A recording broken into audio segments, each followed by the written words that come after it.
A campanha hoje, vamos ter uma reunião de coordenação logo mais e estamos muito animados com o segundo turno, porque o segundo turno nos oferece uma oportunidade que nós não tivemos no primeiro, de debater os projetos que cada um dos dois candidatos remanescentes defendem para o país. Nós teremos uma oportunidade muito importante de confrontar esses dois projetos para que o eleitor tenha uma oportunidade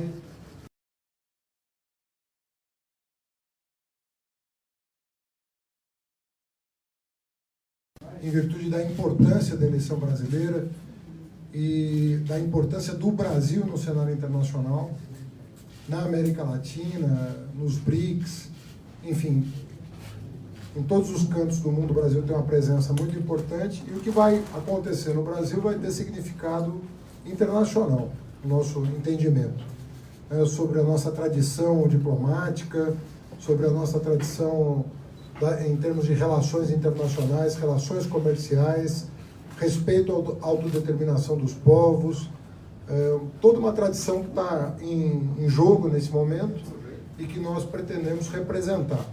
Respeito à Constituição de 88, aos direitos consagrados na Constituição, aos avanços que foram promovidos no passado recente, que nós queremos aprofundar, inclusive para tirar o país da crise econômica e política que se encontra. Então, tudo isso vai poder ser mais aprofundado no segundo turno e nós estamos muito confiantes de que essa oportunidade vai ser oferecida, de maneira que as pessoas vão ter aí 3 semanas pela frente para refletir, sobre a sua decisão de primeiro turno e, eventualmente, a decisão de segundo turno. Dito isso, eu me coloco à disposição para algumas perguntas. Como eu tenho horário para embarcar, eu não vou responder a todas as perguntas, mas algumas eu me disponho a responder. Haddad, boa tarde. Rafael, do Valor Econômico. O antipetismo foi a tônica do voto nesse primeiro turno, isso na opinião de 100% dos analistas. Eu já perguntei até outra vez para o senhor sobre autocrítica. O senhor mesmo fez uma autocrítica no texto que escreveu para Piauí sobre a política econômica do governo Dilma. O que os analistas estão dizendo é que o PT precisa fazer um aceno ao eleitorado de centro, ao eleitorado que deixou de votar no PT, e isso passa por uma autocrítica sobre os problemas que a Lava Jato apontou, sobre os problemas que o senhor mesmo viu na condução econômica do governo Dilma. De que forma isso vai ser feito? Vai ser feito? O que o senhor pode dizer a esse respeito? Olha, você está citando um texto meu para dizer que eu não fiz aquilo que eu devia fazer. Então, é um paradoxo a tua pergunta, porque você está citando um longo texto, um longo ensaio que eu publiquei há mais de um ano, quer dizer, não é nem recente, mas tem mais de um ano que eu publiquei esse texto, fazendo um balanço honesto intelectualmente daquilo que eu imagino que tenha sido equívocos de condução da política econômica, acertos e medidas corretivas, Ao mesmo tempo em que eu procurei demonstrar nesse texto, depois comprovado por depoimentos do próprio PSDB, que a maneira como o Congresso se conduziu em 2015 colocou em risco as bases de sustentação das finanças públicas, que não terminou até hoje. Essas pautas-bomba continuam seguindo o curso normalmente. Aprovação de reajustes para a cúpula do funcionalismo, novos privilégios sendo concedidos diante dos olhares dos cidadãos atônitos com isso, e isso precisa ter um freio. Não foi, esse freio de arrumação ainda não aconteceu. Isso vai estar na campanha? Minha pergunta é essa. A Piauí tem uma situação restrita. Isso vai estar na campanha do PT? Vai estar nos... eu pretendo ir a todos os debates, isso vai ser... Eu fui a todas as sabatinas para as quais eu fui convidado. Eu só tive 20 dias de campanha. Ao contrário de todos os candidatos que estão há anos em campanha, eu tive 22 dias de campanha, rigorosamente. Ao contrário do que pressupõe a sua pergunta, acho que foi um feito, com 22 dias de campanha, colocar um candidato no segundo turno com quase 30% dos votos válidos. Isso, digamos assim, concorrendo com veteranos e veteranos que eu respeito, eu queria te dizer.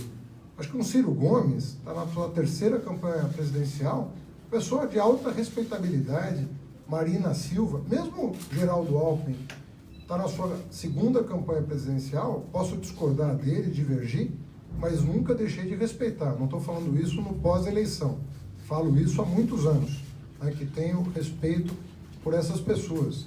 Meirelles, que foi presidente do Banco Central, enfim, eu estou falando aqui, na verdade estou me repetindo em relação a esse tema.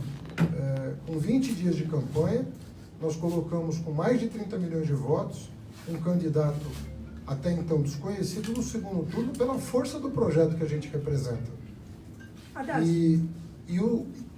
Os partidos políticos tradicionais só sobraram nesse processo. Eles, efetivamente, os partidos políticos, eles definharam nesse processo eleitoral. E nós estamos no segundo turno. De maneira que eu sugiro que isso seja devidamente registrado do ponto de vista histórico. Foi um feito, com 22 dias de campanha, conseguir mais de 30 milhões de votos, defendendo um projeto, porque foi o que eu tive tempo de fazer, defender um projeto, que eu acredito que seja o projeto que vai restaurar as perspectivas de desenvolvimento com inclusão social no Brasil. E 30 milhões de pessoas me acompanham no primeiro turno nesse diagnóstico, de que nós precisamos restaurar um projeto de desenvolvimento com inclusão. Vou conversar com as forças democráticas do país, representadas por algumas candidaturas, sim, né? Citei Ciro Gomes, Guilherme Boulos, estou mantendo contato com alguns governadores do PSB, com quem eu tenho longa relação de amizade política. Falei com o Paulo Câmara, vamos falar com o Carlos Siqueira, presidente do PSB. Temos todo o interesse em que as forças democráticas progressistas estejam unidas em torno desse projeto de restauração, né, de um projeto de desenvolvimento com inclusão social. E eu entendo que nós temos toda a condição de nos apresentar no segundo turno com a força que esse projeto merece e disputar voto a voto, né, o eleitorado para o segundo turno. Candidato, boa tarde. Isabela Camargo, da Globo News. O que é possível negociar da proposta que vocês apresentaram nesses 22 dias para atrair tanto o candidato Ciro Gomes como o candidato Boulos, mas principalmente os eleitores deles? O que essa proposta é possível abraçar da proposta que eles apresentaram, principalmente pela manutenção da democracia, como o senhor falou? Bom, eu vou ligar eu falei ontem com o Ciro Gomes, mas foi um telefonema de cortesia, né, mútua e respeito mútuo que temos em função da longa amizade que mantemos desde o primeiro governo Lula. Vou ligar para o Ciro agora institucionalmente, e se ele se dispuser, vamos sentar para conversar e vamos tratar desses assuntos como tratamos no primeiro turno com o PCdoB. Tivemos total tranquilidade em ajustar parâmetros do programa para que ele seja o mais representativo dessa ampla aliança democrática que nós pretendemos fazer para resgatar uma perspectiva de reafirmação dos direitos, reafirmação dos valores democráticos, que está no cerne do nosso projeto. O ponto que vocês falam foi questionado ao longo desses 22 dias no programa de vocês sobre mexer na Constituição. É um ponto negociável para o senhor para este segundo turno? Não, veja bem, eu já falei durante o primeiro turno que a nossa questão de reformar a Constituição é muito importante justamente em função da reforma bancária, reforma tributária e reforma política. Não há como fazer isso sem reforma constitucional. Agora, a forma, nós podemos discutir com o Ciro, com o Boulos, a melhor maneira de fazê-lo, né? Mas os nossos objetivos estão muito claros no nosso programa e eu penso que, em grande medida, eles são muito próximos. Eu li o programa do Ciro e vi muita convergência de ideias em relação ao que precisa ser feito. Mas óbvio que o Ciro é uma personalidade importante do Brasil. Terei a maior satisfação de sentar com ele e depois as nossas equipes para discutirem uma formatação adequada para que nós possamos nos reapresentar no segundo turno com um projeto ainda mais amplo e abrangente. É assim que se faz democracia. né? A democracia se faz no diálogo, buscando convergências, buscando consenso, que, aliás, é o que vai ter que ser feito no governo com o Congresso Nacional, né? Buscar o texto que, efetivamente, tem o maior respaldo da sociedade. Candidato. Gente, vamos respeitar. Então, foi feito um balanço, né, do que aconteceu ontem. Candidato, Marcelo Rocha, do Jornal Nacional. Gostaria de saber do senhor, deixando um pouco de lado temporariamente as pautas chamadas identitárias, que tipo de agenda o senhor acha que é a mais importante agora para confrontar o projeto do seu adversário, numa dimensão que possa fazer com que o placar dessa eleição possa virar em seu favor? E, aproveitando o embalo, eu gostaria de saber que tipo de recomendação e avaliação o senhor ouviu do ex-presidente Lula hoje. Na verdade, o que eu penso, não pode ter tema tabu numa campanha eleitoral, né? Temos que discutir todos os temas. Mas o que eu penso que vai nortear o segundo turno é muito o modelo econômico, né? O neoliberalismo que ele propõe e o estado de bem-estar social que nós propomos. Em relação aos direitos trabalhistas, aos direitos sociais, acho que esse é um núcleo importante da nossa divergência, por assim dizer. Na minha opinião, o retorno do neoliberalismo vai agravar a crise e nós vamos seguir um modelo que não deu certo na Argentina. Então, isso não vai fortalecer o poder de compra do trabalhador, não vai aquecer a economia. Então, o modelo neoliberal, eu penso que é um dos temas que nós vamos tratar, mas outros temas virão: política externa, políticas sociais, o que fazer com a segurança pública, né?